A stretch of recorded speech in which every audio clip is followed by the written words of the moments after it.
નમસ્કાર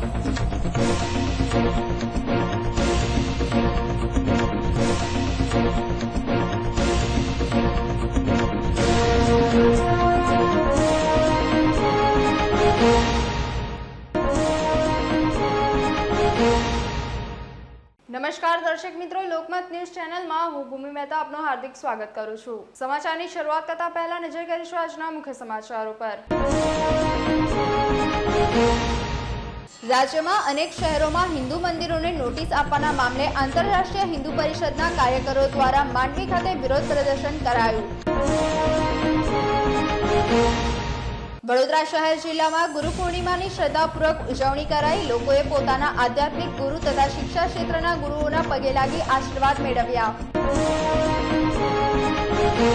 જે સ્થળેથી સમગ્ર વડોદરાનો કાર્યભાર ચાલતો હોય તે સ્થળે ગંદુ પાણી આવતું હોવાની ઉઠી ફરિયાદ। કોંગ્રેસે દૂષિત પાણી મામલે આક્ષેપો સાથે મ્યુનિસિપલ કમિશનરને કરી રજૂઆત। હવે જોઈએ વિગતવાર સમાચાર।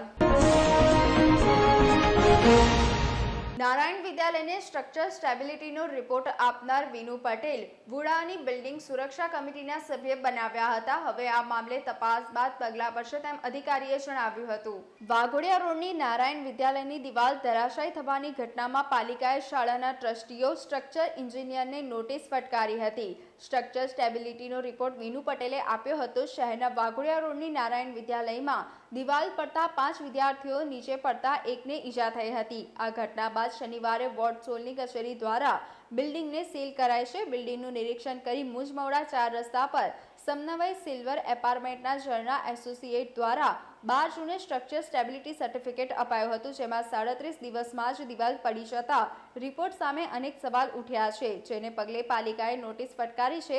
ચોંકાવનારી બાબત એ છે કે ઝરણા એસોસિએટના વીઆર પટેલને વુડાની 45 મીટરની વધુ ઊંચાઈ ધરાવતી બિલ્ડિંગની સુરક્ષા માટે રચાયેલી સ્ટ્રક્ચર સેફટી કમિટીના સભ્ય બનાવ્યા હતા। આ બાબતે તપાસ બાદ નિયમ અનુસાર પગલાં લેવાશે તેમ પાલિકાના અધિકારીએ જણાવ્યું હતું।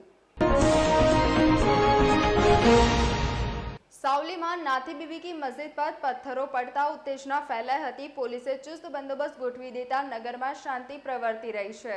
સાવલી નગરમાં આવેલી નાથી બીબી કી મસ્જિદ ઉપર અસામાજિક તત્વો દ્વારા પથ્થરો પડતા ભારે ઉત્तेजना પ્રસરી ગઈ હતી અને લોકટોળા ઉમટી પડ્યા હતા। કોઈ અજાણ્યા ઈસમો દ્વારા મસ્જિદ પર 1-2 પથ્થરો ફેંકી સાવલીની શાંતિને ડહોળવાનો પ્રયાસ કર્યો હતો। સાવલી પોલીસને બનાવની જાણ કરાતા સાવલી પોલીસનો કાફલો તાત્કાલિક ઘટના સ્થળે આવી પહોંચ્યો હતો તથા કાયદેસરની કાર્યવાહી હાથ ધરી હતી। પોલીસે ઘટના સ્થળે પહોંચીને નગરની શાંતિ ડહોળાય નહીં તેના ભાગરૂપે ચુસ્ત બંદોબસ્ત ગોઠવી દીધો હતો અને હાલ નગરમાં એકદમ શાંતિ પ્રવર્તી રહી છે। રાજ્યમાં અનેક શહેરોમાં હિન્દુ મંદિરોને નોટિસ આપવાના મામલે આંતરરાષ્ટ્રીય હિન્દુ પરિષદ દ્વારા વિરોધ દર્શાવવામાં આવ્યો હતો।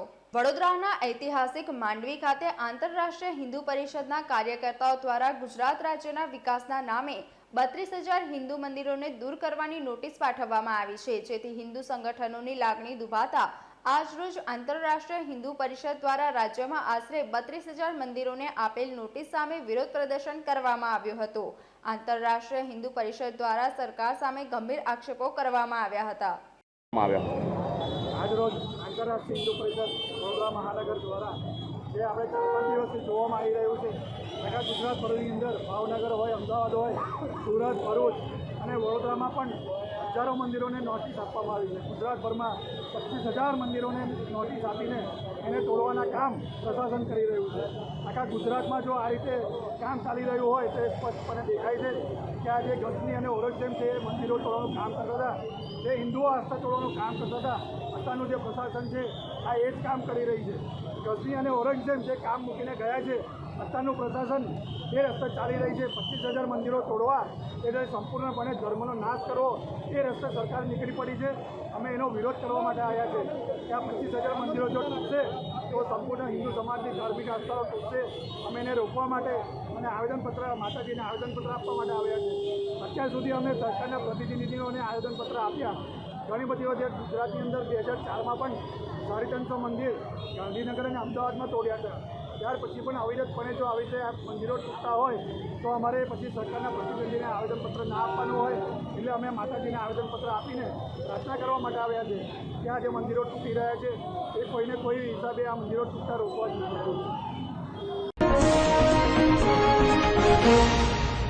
ગુરુ પૂર્ણિમાએ ધારાસભ્ય બાળુ શુક્લ દ્વારા સંત કેવલાનંદજી મહારાજની પાદિકાનું પૂજન સાથે ધાર્મિક કાર્યક્રમોનું આયોજન કર્યું હતું. ગુરુ પૂર્ણિમા દર વર્ષે અષાઢ મહિનાની પૂનમના દિવસે ઉજવાય છે. આ દિવસ ગુરુને સમર્પિત છે. ભારતમાં પ્રાચીન કાળથી ગુરુ શિષ્ય પરંપરા ચાલી રહી છે. આધ્યાત્મિક કે શિક્ષણ દરેક ક્ષેત્રમાં ગુરુનું ઘણું મહત્વ છે. ભારતમાં ગુરુને દેવ સમાન માનવામાં આવે છે. ત્યારે આજે ગુરુ પૂર્ણિમાના પાવન અવસર પર રાવપુરા વિધાનસભાના ધારાસભ્ય અને ગુજરાત વિધાનસભાના મુખ્ય દંડક બાળુ કૃષ્ણ શુક્લ દ્વારા કેવલાનંદજી મહારાજની પાદુકાનું પૂજન તેમજ સમગ્ર દિવસ દરમિયાન ધાર્મિક કાર્યક્રમોનું આયોજન કર્યું હતું. આ પ્રસંગે સાંસદ ડોક્ટર હેમાંગ જોશી, રાવપુરાના ધારાસભ્ય અને ગુજરાત વિધાનસભાના મુખ્ય દંડક બાલકૃષ્ણ શુક્લ, પૂર્વ કાઉન્સિલર રાજેશ આયરે, કાઉન્સિલર શ્રીરંગ આયરે સહિત કેવલાનંદ મહારાજ પરિવારના ભાવિક ભક્તો વિશેષ રૂપે ઉપસ્થિત રહ્યા હતા. આજે સૌપ્રથમ તો આપના માધ્યમથી સમગ્ર વડોદરાવાસીઓને ગુરુ પૂર્ણિમાની હાર્દિક શુભેચ્છાઓ પાઠવું છું. આજે વડોદરાના અમીન પાર્ટી પ્લોટ ખાતે માનનીય દંડક શ્રી બાલકૃષ્ણ શુક્લજી અને એમના સમગ્ર ટીમ દ્વારા પરમ પૂજ્ય ગુરુ કેવડાનંદજી બાપાનું એક પાદુકા પૂજન અને એમના ભજનનું આજે આયોજન કરવામાં આવ્યું છે. ત્યારે ગુરુ પૂર્ણિમા નિમિત્તે કેવડાનંદજી બાપુનું પાદુકા પૂજન કરી એમને ચરણોમાં વંદન કરી અને ભજન કરી અને ગુરુ પૂર્ણિમાના આ સુંદર અવસરને લાવો મેળવવાનું મને એક તક પ્રાપ્ત થઈ તે બદલ હું આદરણીય બાલકૃષ્ણ શુક્લજી અને સમગ્ર ટીમનો ખૂબ ખૂબ આભાર માનું છું. પૂર્ણિમા નિમિત્તે કેવલાનંદજી મહારાજનું આજે પાદુકા પૂજનની આરતી છે. શું છે સમગ્ર કાર્યક્રમની માહિતી? આજે ગુરુ પૂર્ણિમા નિમિત્તે કેવલાનંદજી મહારાજનું પાદુકા પૂજન તેમજ આરતીનું આયોજન કરવામાં આવે છે. સમગ્ર કાર્યક્રમ શું છે? બસ અમે ગુરુ ભક્તિની અંદર વર્ષોથી આ રીતે પરંપરાથી લાગેલા છે અને દર વર્ષે અમે આવી રીતે ગુરુ પૂનમ, એમની પુણ્યતિથિ અને એમનો જન્મોત્સવ આવી જ રીતે ઉજવી રહ્યા અને ગુરુ માટે તો જેટલું પણ બોલીએ એનું કોઈ આપણા પાસે કોઈ શબ્દો જ નથી અને એનું વર્ણન પણ આપણે કરી શકીએ એવી નથી. સમગ્ર દિવસમાં શું કાર્યક્રમનું આયોજન આજે આ સમગ્ર દિવસની અંદર આખો દિવસ અમારે પાદુકા પૂજન ચાલશે, પછી બધા મહાપ્રસાદી લે છે અને પછી આશીર્વાદ લઈને બધા ખાસ ઉપસ્થિતિમાં બાળક રહે છે. હેમંતભાઈ આવ્યા હતા, અગ્રગણ્ય બધા પક્ષના છે તે બધા કાર્યકર્તાઓ, અમારા પરિવારના બધા કેવલ પરિવારના સમગ્ર વિજય.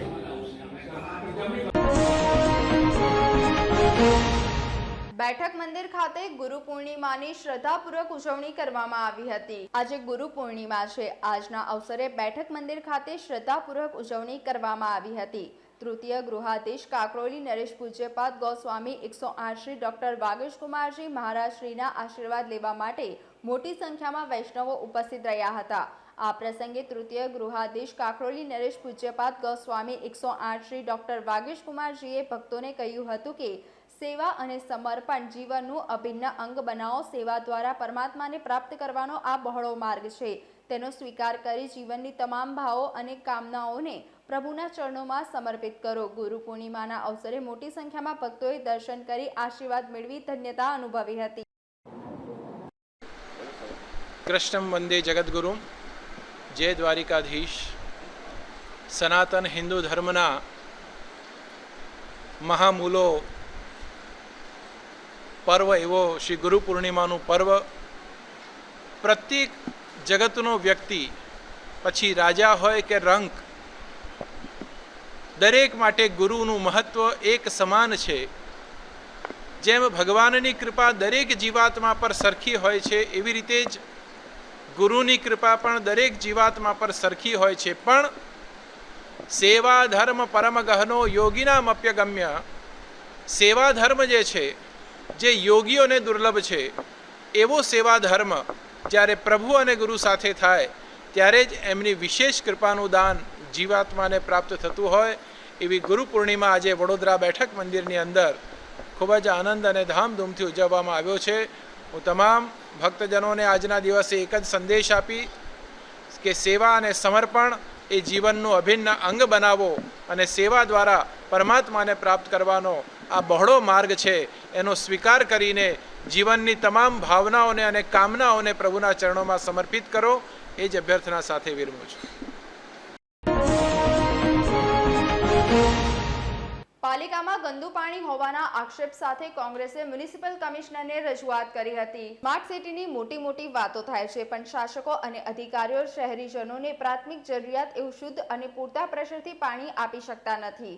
વડોદરાના વિવિધ વિસ્તારોમાં લોકોને પાણી શુદ્ધ પ્રાપ્ત થતું નથી જ, પણ જે કચેરીથી સમગ્ર શહેરનો કાર્યભાર ચાલતો હોય છે તે કચેરીમાં પણ શુદ્ધ પાણી ન મળવાની બૂમો ઉઠી છે. વડોદરા મહાનગરપાલિકાની વડી કચેરીમાં જ પીવાનું ગંદુ પાણી આવી રહ્યું છે તેવા આક્ષેપ સાથે કોંગ્રેસ પક્ષના તમામ કાઉન્સિલરો દ્વારા મ્યુનિસિપલ કમિશનરને રજૂઆત કરી તાત્કાલિક કાર્યવાહી કરવાની માંગ કરી હતી. જે કચેરીમાંથી વડોદરા શહેરનું સમગ્ર સંચાલન કરવામાં આવતું હોય ત્યાં જ પીવાનું ગંદુ પાણી મળે છે અને તેથી જ સભામાં પાણીની બોટલો લાવવી પડે છે તેવા આક્ષેપ કોંગ્રેસ પક્ષ દ્વારા કરવામાં આવ્યા હતા અને મ્યુનિસિપલ કમિશનરને રજૂઆત કરવામાં આવી હતી. મ્યુનિસિપલ કમિશનરે તપાસ કરવાની ખાતરી આપી હતી.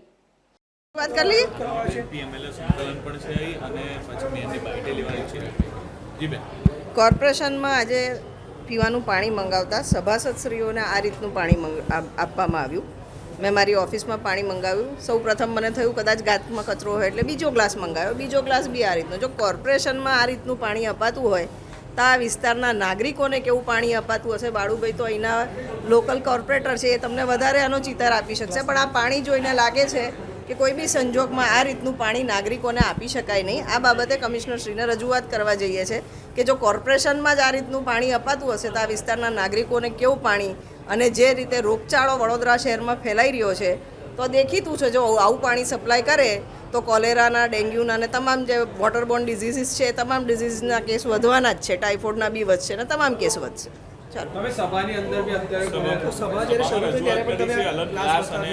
સભા પહેલાં કોર્પોરેશનમાં આવી ત્યારે આ પાણી પીવામાં આપવામાં આવ્યું એટલે સ્વાભાવિકપણે આક્રોશ હોય. પણ આજે સભા ચિરાગભાઈના શોકદર્શક ઠરાવમાં મુલતવી હતી એટલે સભા પછી હવે કમિશનરને રજૂઆત કરવા જઈએ છીએ. વડોદરા શહેરના તમામ નાગરિકોને કોઈ બી નળમાંથી પાણી મળે એ પોર્ટેબલ જ હોવું જોઈએ એવું જીપીએમસી એક્ટ કહે છે. કોઈ બી નળ ખોલો તો પીવાના પાણી હોવું જોઈએ, કોર્પોરેશનની ડ્યુટી છે.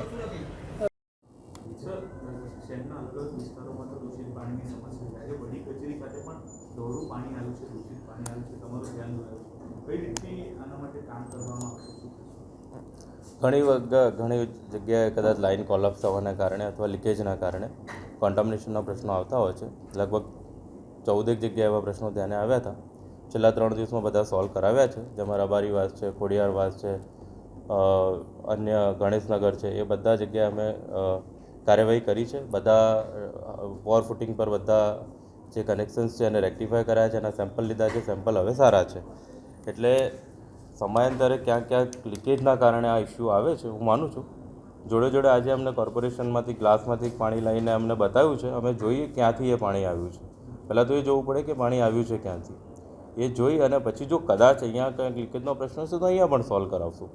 એમણે TP13માં કોઈ પરિમલ સોસાયટી કે એમનું નામ એ લેતા હતા, એ પણ અમે અત્યારે અમને અડધા કલાક પહેલાં જ એમણે રજૂઆત કરી છે માનનીય અમીબેને, અને એ રજૂઆતના આધારે મેં અધિકારીને સૂચના આપી છે. આજે જ અત્યારે જ કામ ચાલુ થઈ જવાનું છે. એટલે બધા કામો જ્યાં પણ લીકેજના હોય કે કોઈ પાઇપ તૂટવાના કારણે, ભંગાણના કારણે પ્રશ્નો સર્જાતા હોય છે, અમે તાત્કાલિક એમાં પગલાં ભરતા હોઈએ છીએ. એના કારણે ક્યાંક કોન્ટામિનેશનનું પાણી આવે છે, પણ અમે એને વોર ફૂટિંગ પર લઈએ છીએ. જોડે સુપર ક્લોરિનેશન પણ અમે કરી રહ્યા છીએ અને વોટરબોર્ન ડિસીઝ ના થાય એની પણ અમે ખાતરી કરી રહ્યા છીએ.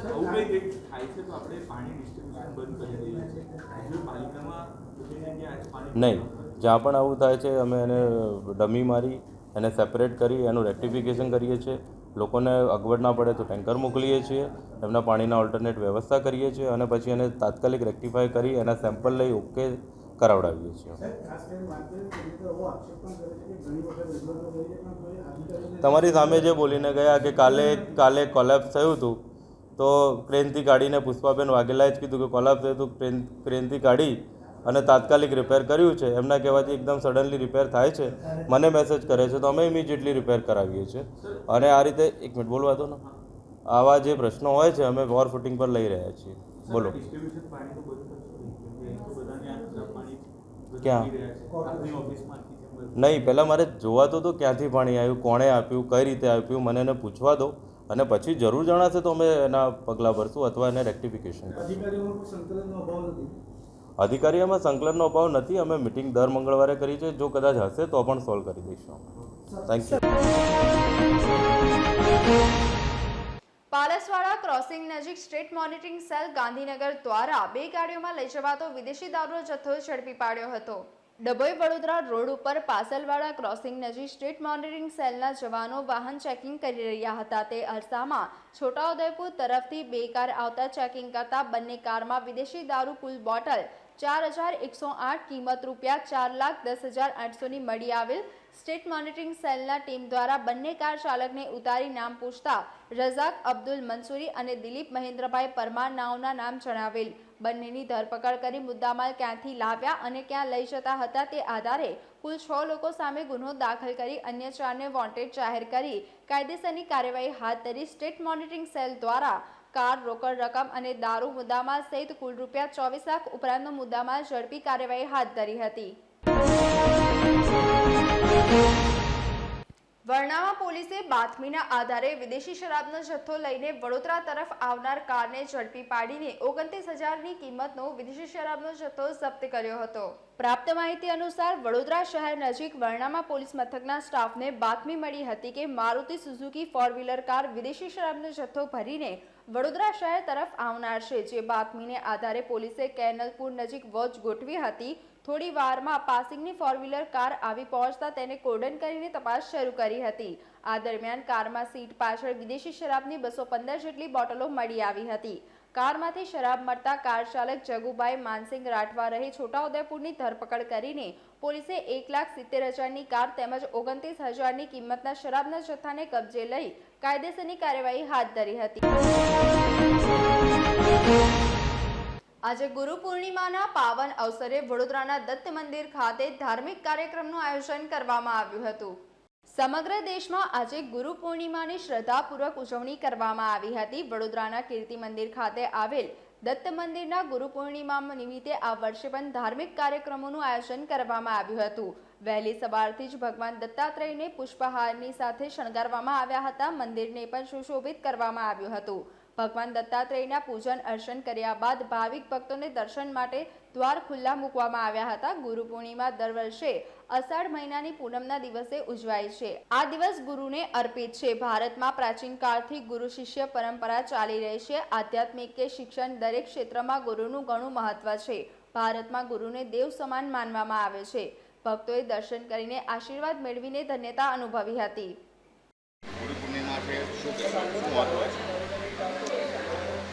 ગુરુ બ્રહ્મા ગુરુ વિષ્ણુ ગુરુદેવો મહેશ્વરા ગુરુ સાક્ષાત પરબ્રહ્મ તસ્મૈ શ્રી ગુરુવે નમઃ. હમણાં કલિયુગમાં આ આપણા ગુરુ છે બ્રહ્મા વિષ્ણુ મહેશ, એ પહેલાં ગુરુ થાય છે. પછી આપણા માતા પિતા એ પણ આપણા ગુરુ છે. એટલે માતૃદેવો ભવ, પિતૃદેવો ભવ, આચાર્ય દેવો ભવ, આ ત્રણેય દેવોને આજે એમનું સ્મરણ કરીને એમનું પૂજન કરવાનું આજનો દિવસનું એમનું મહત્ત્વ છે. અને આ પૂનમ એટલે ગુરુ મહારાજની યાદ કરવા માટેની મહાપૂનમ છે. અને આપણે ગુરુ ભગવાન દત્તાત્રેય આપણા ગુરુ એટલે બ્રહ્મા વિષ્ણુ મહેશ, અને એવી રીતે ભગવાન આપણા દત્તાત્રેય ગુરુ છે. અને દત્તાત્રેય ભગવાને પણ પોતે 24 ગુરુ કરેલા છે. તો આપણી શું વાત છે? તો આપણે એમને એક ગુરુ બનાવવા જોઈએ અને બનાવીએ છીએ. અને એમનું આજે પૂજન કરવાનું. અને એવી રીતે આપણા વડોદરામાં આ કુબેરેશ્વર દત્ત મંદિર કીર્તિ મંદિર કમ્પાઉન્ડમાં આવેલ ત્યાં કુબેરેશ્વર મહારાજની સમાધિ છે. આ દત્ત મંદિર છે આ દત્ત ભગવાનના મૂર્તિ આગળ શિવલિંગ જે છે એ એમનું સમાધિનું પ્રતીક છે. એટલે આ કુબેરેશ્વર મહારાજને આ વડોદરામાં પ્રાગટ્ય થયું અને એ વખતે વડોદરાના નરેશ ખંડેરાવ મહારાજ ગાયકવાડ એ વખતે અહીંનું એમનું રાજ હતું અને એ પ્રસંગે આ કુબેરેશ્વર મહારાજને એમને પોતે રાજાએ ગુરુ બનાવ્યા અને ગુરુ બનાવ્યા પછી એમનું પાલન એ બધું કર્યું, સંભાળ કરી, એમની દેખરેખ રાખી અને એમનો જ્યારે દેહ છોડ્યો ત્યારે આ ગાયકવાડ સરકારનું સ્મશાન ભૂમિ છે અને આ સ્મશાન ભૂમિમાં એમનું અહીંયા સમાધિનું સ્થાન બનાવેલું છે અને આ બહુ જાગૃત સ્થાન છે. એટલે દરેક દત્ત ભક્તોએ દર ગુરુવારે અહીંયા આવીને આશીર્વાદ લેવા, દર્શન કરવા, તીર્થ પ્રસાદ લેવા બહુ વિનંતી છે. વડોદરા પેરેન્ટ્સ એસોસિએશન દ્વારા શાળાની દિવાલ ધસી જવા મામલે ડીઈઓ કચેરી ખાતે અરજી આપી ઉગ્ર રજૂઆત કરવામાં આવી હતી. વડોદરા શહેરના વાઘોડિયા રોડ સ્થિત શ્રી નારાયણ વિદ્યાલયની ચાલુ શાળાએ દિવાલ ધસી જવાની ઘટનાને ઉપલક્ષમાં વડોદરા પેરેન્ટ્સ એસોસિએશનના પ્રતિનિધિ મંડળે જિલ્લા શિક્ષણ અધિકારીની કચેરી ખાતે આવી જિલ્લા શિક્ષણ અધિકારીને અરજી આપી ઉગ્ર રજૂઆત કરવામાં આવી હતી. તેઓની મુક્ત રજૂઆતોમાં સંચાલકો વિરુદ્ધ ગેરઇરાદાર માનવ હત્યાના આરોપ સાથે એફઆઈઆર દાખલ કરવા માટેની એક અરજી જિલ્લા શિક્ષણ અધિકારીને સુપ્રત કરવામાં આવી છે. જ્યારે જિલ્લા શિક્ષણ અધિકારી દ્વારા તેઓને આશ્વસ્ત કરવામાં આવ્યા છે તેઓ નિષ્પક્ષ રીતે આ મામલે તપાસ કરી યોગ્ય નિરાકરણ લાવી જરૂર પડશે તો કાયદેસરની કાર્યવાહી કરશે. તાત્કાલિક અસરથી શું પગલાં લેવા જોઈએ શાળા સામે? ગઈકાલે જે બનાવ બન્યો પૂરા મીડિયામાં અને પબ્લિક ફોરમમાં આજે દેખાઈ દે છે કે ઘોર બેદરકારીને લીધે, નેગ્લિજન્સ, ક્રિમિનલ નેગ્લિજન્સને લીધે સ્કૂલના પહેલા માળાના દિવાલ પડીને એક દીકરીને ઈજા પહોંચ્યું અને 2 સ્ટીચસ લગાવવો પડ્યું. અને આ રિપીટેડલી વારંવાર 15-20 દિવસના ઇન્ટરવલની અંદર ભલે એ ફાયર ના હોય કે પાણીમાં ડૂબીને બોટકાંડમાં જે ઘટના ઘટ્યું એવા મુદ્દા હોય કે આજે જે દિવાલ પડવાથી ગંભીર ઇજાઓ પહોંચવાની બાબત હોય એ વારંવાર અને વેનમાંથી પડવાની બાબત હોય, વારંવાર આવી બેદરકારીને લીધે બનાવ બને છે વડોદરાની અંદર. અને વારંવાર વડોદરા પેરેન્ટ એસોસિએશન સહિત અન્ય સંસ્થાઓ, અધિકારીઓને અમે રજૂઆત કરીએ છીએ, પણ તે છતાં સ્કૂલ મેનેજમેન્ટને દરેક વખતે બચાવવાનું એક ષડયંત્ર ડીઓ ઓફિસ તરફથી બી અને ગવર્મેન્ટ ઓફિશિયલ તરફથી બી લેવામાં વારંવાર આવે છે. એ બાબત અમે એકદમ જોરથી અમે સાહેબના ડીઓ સાહેબના અમે ધ્યાનમાં લાવ્યો કે તમે તમારા ઓફિસ અને અન્ય ઓફિસ સ્કૂલ મેનેજમેન્ટને બચાવવાનું જે તમે જે કાર્યવાહી કર્યો છો એ બિલકુલ વ્યાજબી નથી. નારાયણ સ્કૂલની ઘટનામાં પેરેન્ટ્સોએ નારાજગી દર્શાવી આપની સમક્ષ શું આખો મામલો છે? અત્યારે હાલ જે ગઈકાલે ઘટના બની છે એ ઘટના સંદર્ભે પેરેન્ટ્સ એસોસિએશન દ્વારા અત્યારે લેખિતમાં રજૂઆત આપવામાં આવેલી છે. તેઓ બાળકોની સુરક્ષા પ્રત્યે ચિંતિત છે અને સ્વાભાવિક છે કે આવી ઘટના બને ત્યારે એ ચિંતિત હોય. એમને કચેરી દ્વારા આશ્વાસન આપવામાં આવ્યું છે કે સરકારી ધારાધોરણ અનુસાર, નિયમ અનુસાર જે કંઈ સખ્ત કાર્યવાહી હશે એ કરવામાં આવશે. ઘટનાને લઈને ડીઈઓ કચેરી તરફથી આપના તરફથી શું કાર્યવાહી કરવામાં આવી છે, વિગત લેવામાં આવી છે, કોઈ ખામી જણાઈ છે અંદર? જેવી ઘટનાના સમાચાર કચેરીને મળ્યા તરત જ કચેરી દ્વારા એક ટીમ ત્યાં મોકલવામાં આવેલી શિક્ષણ નિરીક્ષકના નેતૃત્વમાં. ત્યાં સ્થળ ઉપર મુલાકાત લઈ અને ઘટનામાં જે 4 વિદ્યાર્થીઓ સમાવિષ્ટ હતા એમના વાલીઓના સંપર્ક નંબર અને સંપર્ક મેળવી એમની સાથે વાલીઓ સાથે ટેલિફોનિક સંવાદ કચેરી દ્વારા પણ કરવામાં આવ્યો છે કે જેથી ઘટના બાબતે બાળકની સ્વસ્થતા અને સુનિશ્ચિત કરી શકાય. અને ત્યારબાદ તે જ સમયે સંસ્થાને કચેરી દ્વારા એક નોટિસ પાઠવવામાં આવી છે અને તેમાં તેઓ પાસે વિગતો માગવામાં આવેલી છે. તેમની પાસે સ્ટેબિલિટી બીયુ વગેરે જે કંઈ સંદર્ભ હોય તે પણ માગવામાં આવેલા છે. સાથે સાથે અત્રેની કચેરીએ સંસ્થાને સૂચના આપેલી છે કે જ્યાં સુધી બિલ્ડિંગ એ બાળકો માટે સલામત છે તે સુનિશ્ચિત ન થાય ત્યાં સુધી ઓનલાઈન શિક્ષણ આપે અને એ જ ગાળામાં કોર્પોરેશન દ્વારા પણ સંસ્થાને જ્યાં સુધી બિલ્ડિંગ સુનિશ્ચિત ન થાય એની સલામતી ત્યાં સુધી વપરાશ ન કરવા માટેની તેમના દ્વારા પણ તાકીદ કરવામાં આવેલી છે. જ્યારે સંસ્થાની સુરક્ષાનો વિષય આવતો હોય છે ત્યારે તેમને એઝ પર પ્લાન કન્સ્ટ્રક્શન છે તે જોવામાં આવતું હોય છે, સ્ટેબિલિટી જોવામાં આવે અને તેને બિલ્ડિંગ યુઝ પરમિશન અને કરંટ સ્થિતિ એક વખત કોર્પોરેશન દ્વારા પણ આ ઘટના બની છે તો તેમના દ્વારા પણ તજજ્ઞો દ્વારા સંયુક્ત એમની મદદ લઈ અને બિલ્ડિંગની સલામતીના ધારાધોરણો ચકાસવામાં આવશે. સ્ટ્રક્ચર સ્ટેબિલિટી રિપોર્ટ 1 મહિના પહેલા જ આવ્યો છે, એમાં ઓકે બતાવવામાં આવ્યું છે, ત્યારબાદ આ ઘટના બને છે, તો એમાં પણ ચેડા થયા છે? એ જ બાબતે ખરાઈ કરવાની છે કે સ્ટેબિલિટી છે એ ખરું છે કે કેમ છે, અને આપ્યું છે તો તે ઘટના બનવા પાછળનું કારણ શું છે એ બાબતે જે સિવિલ એન્જિનિયર હોય અને કોર્પોરેશન ખાતેની એક આખી શાખા કામ કરતી હોય છે, તો અત્રેની કચેરી સરકાર પક્ષે એક્સપર્ટ તરીકે તેમની મદદ લઈ અને આવશ્યક હશે તે વિગતો મેળવશે. એવી કોઈ વિગતો જો ખોટી રજૂ કરી હોય તે કિસ્સામાં તેઓની વિરુદ્ધ ખોટા શાળાની માન્યતા રદ કરવા સહિતના નિયમ અનુસાર આવશ્યક હશે અને સરકારમાંથી જે કંઈ સૂચના આવશે તે મુજબ તેઓની સામે કાર્યવાહી હાથ ધરવામાં આવશે. આપણે શું બોધપાઠ લીધો કે જે રીતે સ્કૂલો અન્ય સ્કૂલોને પણ આપણે સૂચના આપી છે કે સ્ટ્રક્ચર સ્ટેબિલિટી કે કંઈ પણ વસ્તુ હશે આ ઘટનાના પગલે જે શાળાઓ વધારે જૂની હોય તે બાબતે કચેરી દ્વારા શિક્ષણ નિરીક્ષકોને સૂચના આપવામાં આવેલી છે કે તેઓ દ્વારા ખરાઈ કરવામાં આવે અને આવી ઘટનાનું પુનરાવર્તન ન થાય તે બાબત સુનિશ્ચિત કરે અને તેઓની સાથે દસ્તાવેજ તો મંગાવે જ સાથે સાથે શાળાઓની મુલાકાતને પણ પ્રાયોરિટી આપે. સ્કૂલે પહેલા ડીઓ કચેરીમાં સ્ટ્રક્ચર સ્ટેબિલિટી રિપોર્ટ કે જે એનઓસી કે પીયુ છે જમા કરાવેલું. કોઈ પણ શાળાઓએ માન્યતા મેળવતા પહેલા આ બધા દસ્તાવેજ જમા કરાવવા જરૂરી હોય છે, એટલે માન્યતા પ્રાપ્ત શાળા છે ત્યારે સ્વાભાવિક છે કે સરકાર પક્ષે તેમને આ બધા દસ્તાવેજ અગાઉ જમા કરાવી ચૂક્યા હોય. એને કરાવેલું છે. હાલ જે હમણાં ફાયર એનઓસીની ઘટના બની ત્યારે દરેક પાસેથી ફાયર એનઓસી છે, બીયુ છે, કેમ છે તેની વિગતો મેળવવામાં આવી હતી તે વખતે તેઓ દ્વારા રજૂ કરવામાં આવી પેપર ઉપર રજૂ કરેલું છે, એ જ રજૂ કર્યું કે આપની પાસે શું માહિતી હતી? ટોટલ કેટલા જણ ઇન્જર્ડ હતા? આપની પાસે શું માહિતી હતી?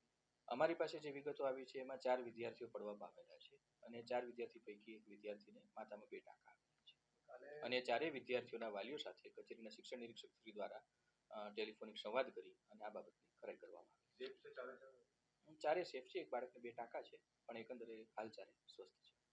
કાલે જ્યારે આ ઘટના બની ત્યારે સંચાલકોને એવું કહેવું હતું કે એક જ વિદ્યાર્થીને ઈજા થઈ છે. વાલીઓ પાસેથી પણ આ હકીકત છુપાવવામાં આવી, મીડિયાને પણ આ ખોટી હકીકત જાણ કરવામાં આવી. અમને લાગે છે કે શાળા સંચાલકો એ છુપાવી રહ્યા હોય કે જૂઠું બોલી રહ્યા હતા ગઈકાલે. અમે ત્યાં આગળથી સીસીટીવી ફૂટેજ આવતીકાલે જ અમારા દ્વારા મેળવવામાં આવેલા હતા અને અમને એક્સેસ કરવાનો અધિકાર છે એટલે અમે ખરાઈ ગઈકાલે જ કરી લીધી હતી, જેથી કચેરી પાસે તેઓ દ્વારા એવી કોઈ ખોટી વિગત રજૂ કરવામાં આવેલી નથી. તેઓ રેકોર્ડ ઉપર પણ અમને હકીકત આપેલી છે. ના, આજે શાળાને બંધ રાખવાની સૂચના આપેલી છે. શાળાના માલિક છે તેમનું સ્પષ્ટપણે કહેવું છે કે અનેકો વખત તેમને રજૂઆત કરેલી કે જેટલી પણ જે શાળા છે તે ડિમોલિશ કરી દેવામાં આવે, કન્સ્ટ્રક્શન કરી દેવામાં આવે. આજના તારીખે પણ એમને ઘણી સંસ્થાઓમાં અત્યારે પોતે એમને લેટર જે આવેદન આપેલા છે ને કીધું છે કે ડિમોલિશ કરી દેવામાં. તેમાં છોકરાઓના ભવિષ્યની ચિંતા કેવી રીતે કરશે? હાલ તમે જે વાત કરી રહ્યા છો આ શાળાના જે ટ્રસ્ટીગણ વિશેની આપ વાત કરી રહ્યા છો, જે મીડિયાના માધ્યમથી અમને પણ સમાચાર જાણવા મળ્યા છે. ટ્રસ્ટની અંદર વધારે સભ્યો હોય છે અને ટ્રસ્ટની અંદર કોઈ પણ ઠરાવ બહુમતીથી થતો હોય છે ત્યારે એમણે મૂકેલો પક્ષ શું હતો અને શું કામ એના ઉપર નહોતું થયું એ જ બાબતમાં સંસ્થા પાસે અમે ખુલાસો માંગેલો છે. અમને વિગતો પ્રાપ્ત થયેથી આગળની કાર્યવાહી હાથ ધરી. જ્યાં સુધી સંસ્થા એનો પક્ષ ન મૂકી દે અને કયા કારણથી આ પડવા પામેલ છે અને તેને કોઈ ડોક્યુમેન્ટ છે સાચા ખોટા કયા પ્રકારના રજૂ કર્યા તે સુનિશ્ચિત ન થાય ત્યાં સુધી આ બાબત કેવી મુશ્કેલ છે. શ્રી વલ્લભ ફાઉન્ડેશન ટ્રસ્ટ દ્વારા નવનિર્મિત વ્રજ પેલેસ અતિથિ ભવન તથા સર્વોત્તમ બેન્ક્વેટ હોલનું મંગલ ઉદ્ઘાટન કરવામાં આવ્યું હતું. તારીખ 19 જુલાઈ 2024ના રોજ વૈષ્ણવાચાર્ય પૂજ્ય શ્રી વ્રજરાજકુમારજી મહોદયશ્રીના મંગલ સાનિધ્યમાં નૂતન અતિથિ ભવન તથા બેન્ક્વેટ હોલના ઉદ્ઘાટન કાર્યક્રમનું વિશેષ આયોજન કરવામાં આવ્યું હતું. આ પ્રસંગે ગુજરાત રાજ્યના ગૃહ રાજ્યમંત્રી શ્રી હર્ષભાઈ સંઘવી મુખ્ય અતિથિ રૂપે ઉપસ્થિત રહ્યા હતા અને પૂજ્યશ્રી સાથે ઉદ્ઘાટન કરવામાં આવ્યું હતું. સૌ ભાવિકજનોની સુવિધા અર્થે નવનિયુક્ત અર્ઘતન સુવિધા સાથે નવનૂતન વ્રજ પેલેસ અતિથિ ભવનનું વલ્લભ ફાઉન્ડેશન ટ્રસ્ટ દ્વારા નિર્માણ કરવામાં આવ્યું. મુખ્ય અતિથિ તરીકે આવેલા શ્રી હર્ષભાઈ સંઘવી ગુજરાત રાજ્ય ગૃહમંત્રી દ્વારા વલ્લભાદેશ શ્રી જય બોલાવી શરૂઆત કરી પૂજ્યપાદ ગોસ્વામી 108 શ્રી વ્રજરાજકુમારજી મહોદયશ્રીને કોટી કોટી વંદન કર્યા અને નાગરિકોને 2 હાથ જોડીને વંદન કર્યા હતા. વલ્લભ યુથ ઓર્ગેનાઇઝેશનને અભિનંદન પાઠવી આભાર વ્યક્ત કર્યો હતો. ગુજરાતના ગૃહમંત્રી સાથે વાહન વ્યવહાર મંત્રી પણ છે, જેના કારણે વડોદરાની વૈષ્ણવ સમાજ તથા અન્ય નાગરિકો માટે એસી વોલ્વો બસ શ્રીનાથજી દર્શન કરવા વ્રજધામ સંકુલથી નીકળે તે માટેની વ્યવસ્થાનું એલાન કર્યું હતું. પૂજનીય શ્રી જીજી ઇન્દિરાબેટીજી મહોદયાશ્રી દ્વારા સંસ્થાપિત વલ્લભ ફાઉન્ડેશન ટ્રસ્ટના તત્વાવધાનમાં કાર્યરત વ્રજધામ આધ્યાત્મિક સંકુલ, જેમાં નવનૂતન વ્રજ પેલેસ અતિથિ ભુવન તેમજ સર્વોત્તમ બેન્ક્વેટ હોલનું દબદબાભેર ઉત્સાહસભેર વાતાવરણના અંદર મંગલ ઉદ્ઘાટન ગુજરાતના ગૃહમંત્રી શ્રી હર્ષભાઈ સંઘવીજીના હસ્તે કરવામાં આવ્યું. સાથે સાથે વડોદરાના રાજકીય, સામાજિક, શૈક્ષણિક બધા જ મહાનુભાવો આજે અહીંયા ઉપસ્થિત રહ્યા છે. ખૂબ મોટી સંખ્યામાં વૈષ્ણવો આજે આ કાર્યક્રમના અંદર ઉપસ્થિત રહીને આ દિવ્ય ઉદ્ઘાટન સમારંભને સફળ બનાવ્યું છે.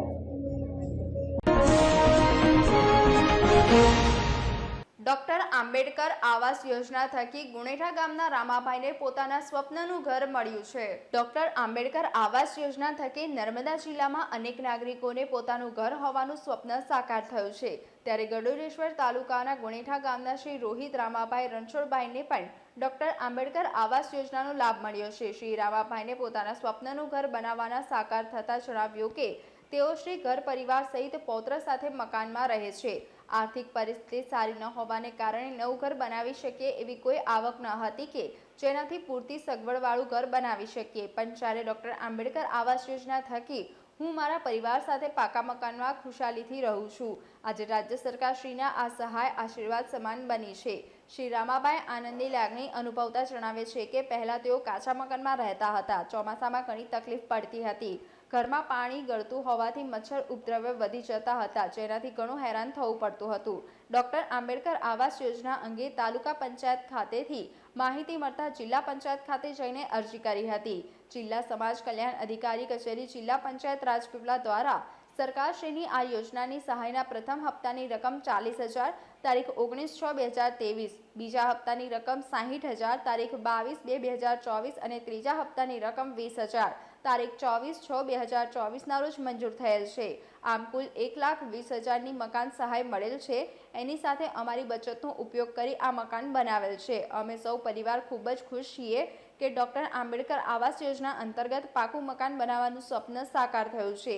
આ યોજના અમારા માટે આશીર્વાદરૂપ નીવડી છે. તે બદલ હું સરકારશ્રીનો આભાર માનું છું. મારું નામ રામજીભાઈ રણછોડભાઈ રોહિત, મારું ગામ ગુણેઠા. અને મકાન સાહેબની બાબા સાહેબની સહાય મળવાથી મેં મકાન બનાવ્યું. અને પહેલાં કાચું મકાન હતું મારું, એટલે થોડી મુશ્કેલીઓ પડતી હતી. પાણી ઘરે ને એવું તેવું બધું ખાસ તકલીફ હતી. ચોમાસામાં વાવાઝોડું હોય તો પતરા વતાતા ઉડી જાય, નળિયા ઉડી જાય, એવું બધું મુશ્કેલી હતી. મને હપ્તા પછી 40,000નો પહેલો મળ્યો, પછી બીજી 60,000નો મળ્યો, પછી છેલ્લે 20,000નો મળ્યો. આ સહાય મળવાથી મને મકાન બનાવ્યું અને અત્યારે રહેવાની મને સારી વ્યવસ્થા થઈ ગઈ છે. નમસ્કાર દર્શક મિત્રો, લોકમત ન્યૂઝ ચેનલમાં હું ભૂમિ મહેતા આપનું હાર્દિક સ્વાગત કરું છું. જીવનને સુંદર બનાવવા અને સફળ બનાવવા એક સારા ગુરુની જરૂરિયાત દરેક હિન્દુ ધર્મના મનુષ્યને હોય છે. આવા જોવા જઈએ તો સૌથી મોટા ગુરુ મનુષ્યના માતા પિતા હોય છે.